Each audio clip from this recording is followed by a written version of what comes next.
My name's Darcy Hitchcock, and I'm one of the co-founders of the International Society of Sustainability Professionals. Wanted to welcome you to one of these little video casts. We're trying to get a handle on what's happening around the world, and so we thought we would start interviewing some of our board members. So this podcast is my interview with Chris Bongars, who grew up in France and is now living in Asia and working there in the sustainability field. So please join me and listen to what Chris has to say about who he is and what he's seeing happening in Asia and what he thinks the implications are for our profession. All right. So hi, Chris. How are you today? Good morning, Darcy. I'm very well, thank you. Great to meet you face to face finally. So you're on the board of ISSP, so I'm curious a little bit about your background. As I can tell, it looks like you've been educated in France and then you've been all over the place. Good heavens, you've been to Singapore, the Suez, now you're in Hong Kong. So tell us how you got there and what you've been doing. That's right. Well, I'm French. You may have picked that up from my accent. But I've been in Asia. I've spent most of my career traveling overseas, so I may have lost my accent along the way. I'm a chemical engineer my background is chemical engineering, but I started my career in the water industry many years ago in developing countries. At the time, I was working for a French company called which is a leader in water and wastewater treatment plants. I was doing this kind of work in mostly developing countries. Then I went back to France and joined the engineering department of another French company called Air Liquide, which is an industrial gas company. I did that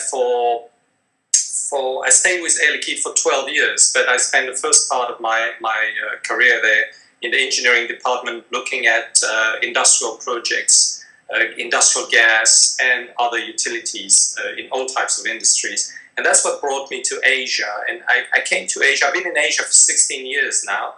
And I arrived in Singapore first in 1995. I was already in charge of a number of projects throughout the Asia-Pacific region. But at the time, we were really supporting those multi-utility industrial infrastructure projects, in the region. So I've done some work in all over the place, really, from Thailand, Singapore, Malaysia, China, of course, Japan, Taiwan, Korea, etc. So when did you make the shift to sustainability, or start to think about that? Okay, that happened much later in the day. In the meantime, I left Air Liquide. I was approached by Suez. So I've joined Suez, which is, as you may know, a large utility group from France, but they are into energy and environmental services. My job with Suez was the private sector business, industrial clients, industrial parks and the like. And I did that for a few years. I had the regional responsibility for these types of projects. So before starting up my firm, Sustain Asia, in 2004, as you understand, my background was very much into these utility, large infrastructure types of plants and engineering related. I started Sustain Asia in 2004 and relocated to Hong Kong in 2005. And since day one, we have been focusing on three things. We are working on as a sustainability consultant. So we provide consulting services to large companies. That's one part of our business. The core part of our business is the investment advisory side, which means we are looking at, and most of our clients are investors, green or clean tech type investors or infrastructure funds, and they're looking at making good investment decisions in the clean technology space. We've been doing that now since 2005 in Hong Kong. Regionally, we expand into Greater China, so mainland China, Hong Kong, Taiwan. We've got some person down there. We've recently opened this year, in fact, an office in Japan. So we're also able to serve Japanese clients, and in reverse, helping foreign overseas clients get access into Japan market. But we've also opened a subsidiary in Australia since 2008. So we've got Sustain Asia Limited here in Hong Kong and Sustain Asia Australia Private Limited in Australia. So we pretty much cover the whole Asia Pacific region. Well, that's fantastic, because that'll help us understand what's going on in your region. That's great background. But before I get into that, what interested you in being a board member for us? Oh, great. Well, great question. In fact, I was invited to join ISSP, I think in the last quarter of last year, just before Christmas. And I thought, well, that's a great idea. In this business, we tend to be a bit isolated. Probably our firm, when I launched it, it was one of the first independent and privately owned consulting firm in the region. There are a number of organizations out there who are doing fantastic work, but they tend to be sort of NGO type or publicly owned or membership type organization. But there is no real, there isn't a big pool of professionals as yet. This is a nascent industry in this part of the world. So we tend to be, I know, for example, all the professionals here in Hong Kong, there's a handful of them. And there's a growing number, that's the interesting part. But I thought, well, ISSP is just filling the gap, it's just the thing that we've been looking for quite some time. And I understand also other geographies like North America or Europe are much more mature for that matter. So it was a very appropriate time, I suppose. Well, that's great. So tell me a little bit about what you see as being the biggest sustainability-related issues or challenges in your region. Gee, there are so many. Well, pick the top couple. I'll pick one. And we try to stay very focused in our day-to-day practice. We serve the private sector. So I won't talk about government and public-funded projects because that's not what we do. But of course, there are a lot of issues on that. Obviously, one of the main issues is the energy, energy security and climate change, which is the flip side of the energy equation. That is a big issue anywhere in the world. And interestingly, when we started this 6-7 years ago, it was not on the agenda. That's the industry I come from, so I understand, the utilities and industrial issues. But that has come really, that is the number one. And I would say there are two ways to look at it. When we talk to, excuse me, I have to stop that.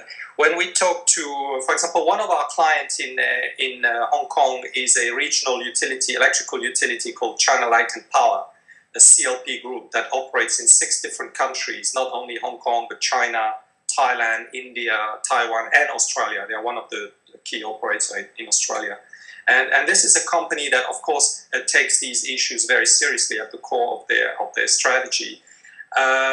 When we first started our firm, the very first workshops and conferences we had on the subject, that's 6-7 years ago, there was hardly anyone, attending conferences on climate change. And this has changed dramatically. Now we see all those big companies are really coming forward and articulating strategies around the issues of climate change. So that is a very big one. We've also, since the beginning, we've been addressing the emerging opportunity of the clean energy space, helping investors realize their investments, finding good quality investments, helping clean technology companies and clean energy in particular, renewables and energy efficiency players also grow in these markets. So that is a big opportunity, and that's the one that most players in this field are addressing. Can I ask you a question about that? In the United States, it seems like the renewables are still this tiny fraction of overall energy use, and there's sort of, for many people, they sort of assume that it's supported by government subsidies, that's what makes it viable in some situations. So is that the same in Asia? Is it supported heavily by government? Yes, of course.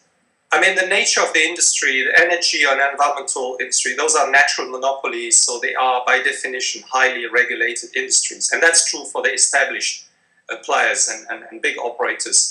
So that's one of the challenges we face when you introduce alternative energy solutions or new energy solutions. You still have to deal with the established players, and there are a lot of resistance. And you're perfectly right. I mean, I tend to be very passionate about those things because I see the value and the absolute need for these things. But it still is, it's not the mainstream. It still is an alternative investment asset class. It still is, you need to do a lot of convincing and educating. And in absolute terms, it's still a fraction. But mind you, countries like China are becoming one of the top, clean tech markets and clean energy markets. Out of sheer necessity, they have to address, energy securities. They are growing at a very fast pace. So that's a very interesting opportunity. I think a lot of people in the United States, for example, may not realize all that China's doing. They have this image of China as this dirty producer and building a coal-fired power plant every week or something like that. And so talk a little bit about what you see them doing now that's in contrast to that. Okay. It's going to be hard for me to do this because that would take hours to go into the details. In fact, the situation is a lot more complex than it sounds. China is a large country and it's growing very fast. So there's a lot going on there. What I can tell you is the central government understands the issues of developing the infrastructure of energy security, and China probably in terms of growth rates is one of the fastest growing alternative energy markets. And plus the Chinese manufacturers are already leaders in many of the sub-segments like, solar panels, wind turbines, etc. So China is already a powerhouse when it comes to renewable and clean energy. Interestingly, we are based here in Hong Kong, and Hong Kong offers very interesting conduit to the China market, which offers a certain degree of protection. In Hong Kong, you have the rule of law. Your intellectual property is protected by law. It's a lot easier to start a business or to access the China market, which is right next door. I'm sitting just a few train stations away from the mainland border here. And there are a number of companies that are using this, dual play, having their high value marketing R&D efforts here in Hong Kong and benefiting from the low-cost manufacturing on the other side of the border.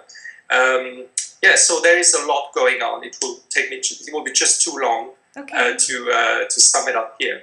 Fair enough. We'll have to hold that for another conversation.